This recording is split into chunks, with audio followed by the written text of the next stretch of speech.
right on.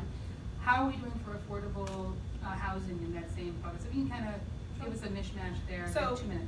So actually, Dracut and Kingsborough are doing incredible work on economic development. You just have to go down a little bit further down the road to the $2.5 million Mass Works grant that brought in a commitment of $60 million in buildings and healthcare facilities that are bringing 300 jobs to our community, giving assisted living programs here so that people who grew up and were raised in this community can stay in this community.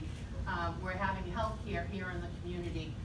In Kingsborough, we're having another $2.5 million Mass Works grant that's going on at Flint Corner, and that's going to be in conjunction with revamping Flint Corner for housing and for development. And so we're doing extremely well with that, and with that will come more money. That if you go to the Broadway Road project, you're going to see that people are going to come visit the people and go to restaurants locally. They're going to go to stores locally. That is all revenue that is going to come and help our communities. The fact of the matter is, and I get back to the education part, is that the formula does take into consideration the commercial base of the community. If you look at the difference between Dracut and Burlington, Dracut, not much commercial, Burlington, entirely commercial. Dracut gets 50% reimbursement of funds for state funds, and Burlington gets 15%. So it certainly is in that. And the other important part about the education reform is that it is susceptible to a court case, and it has to be approved by the courts, any major changes. But after a 2-year-long look at the formula, the 4 parts that were identified are in the formula that I support, the proposals in the House and the Senate. Thank you. Sabrina, would you like to give a minute to talk about economic development? I think that economic development, building small mom and pop shops in these towns, in this district, is really the goal that we need to be having. We want to make sure that people who live here can build a business here, and that we're giving tax incentives to local and small businesses who want to open here.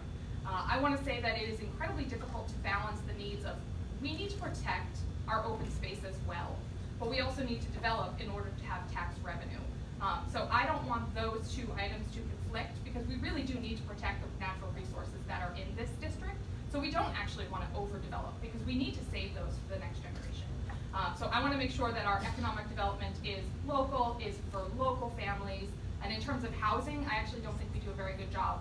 The definition of affordable housing at the state level does not help the districts actually build affordable housing, and the fact that units built as affordable expire and have an expiration date, even though they use tax dollars, means that everything built in the 90s expired in the early 2000s, and then prices have continued to go up. So we have a real transitional housing crisis, even in this area, of kids who grew up here who cannot afford to continue to stay here or buy a home here.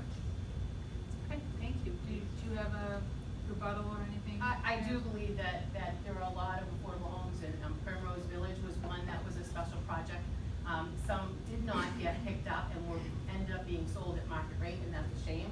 And that's something that I'm working with the town administrator, the town manager, to try to increase that availability, to market it to people who need those homes. And we're going to continue to do that. But I agree with Mrs. Heisey that development has to be done in the right way, that quality of life and of our communities are at risk, and we need to do it the proper way.